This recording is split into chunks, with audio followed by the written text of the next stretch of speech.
সকলের চোখে জল আসে, কিন্তু গৌর বলতে যাদের চোখে জল আসে না, কৃষ্ণ তাদের মাঝে ভাব প্রকট করিয়ে দেন। অনর্পিত চরিন চিরাত করুণায়া অবতীর্ণ কলৌ, যা অনর্পিত, যা কোনো কালে কোনো যুগে অর্পণ করে নাই, সেই ভগবান এই কলিযুগে অদ্ভুত প্রেম রস সুধানিধি দিয়ে গেলেন আমাদের মাঝে। কৃষ্ণ প্রেম কার দ্বারা পেলাম? আমাদের প্রেমের ঠাকুর গৌরাঙ্গের দ্বারা। বড় মধুর। যদি গৌরাঙ্গ না হইতো কেমনে হইতো? চলুন সেই গৌর প্রেম ও রসার বনে, সে তরঙ্গে যেবা ডোবে সেই জানে ব্রজভূমে বাস, তার হয় ব্রজভূমে বাস।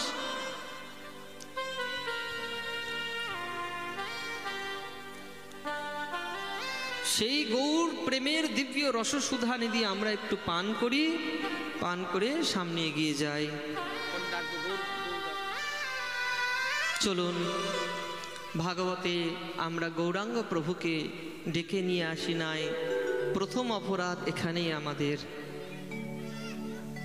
ভাগবতে প্রবেশ করতে গেলে সর্বপ্রথমে নদিয়া বিহারীকে আহ্বান করতে হয়। চলুন আমরা গৌরের প্রেমাস্বাদন করে সামনে এগিয়ে যাই। বলিয়ে নদিয়া বিহারী লাল কি, গৌরাঙ্গ মহাপ্রভু কি।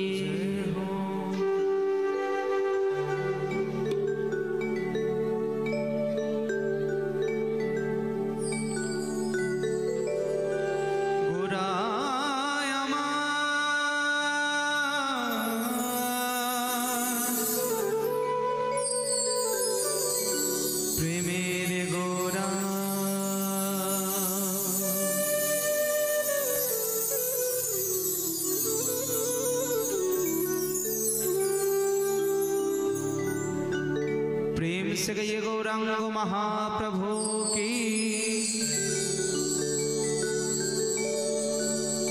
যদি গৌর না হইতো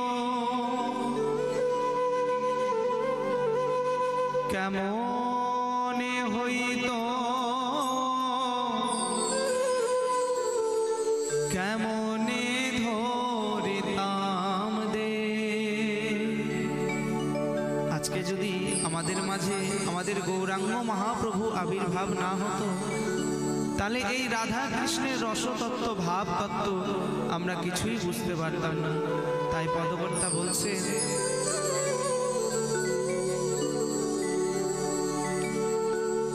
যদি গৌর না হইতো কেমনে হইতো, কেমনে ধরিতাম দে। রাধার মহিমা প্রেম রস সীমা জগতে জানাতো কে।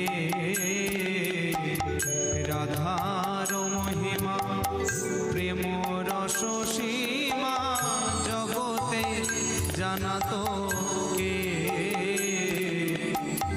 মধুর বৃন্দা আমার প্রাণে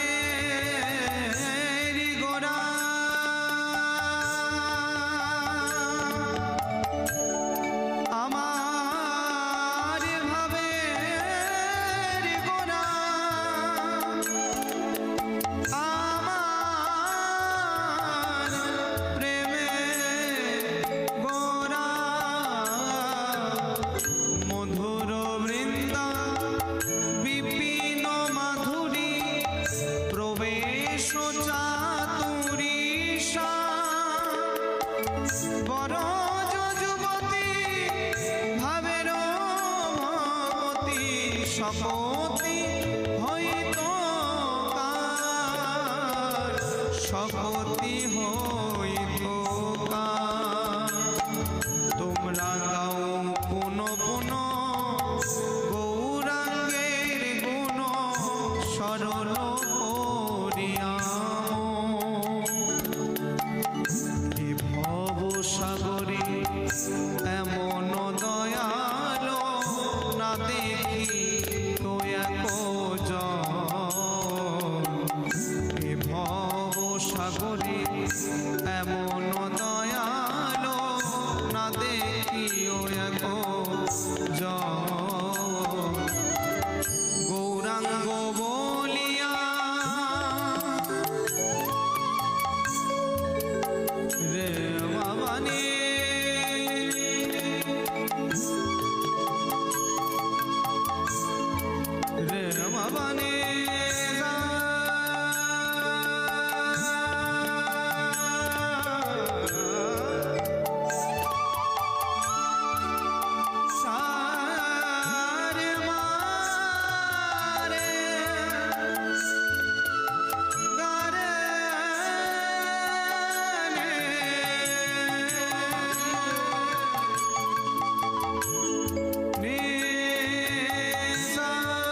জগৎ সংসারে আর কেউ নেই।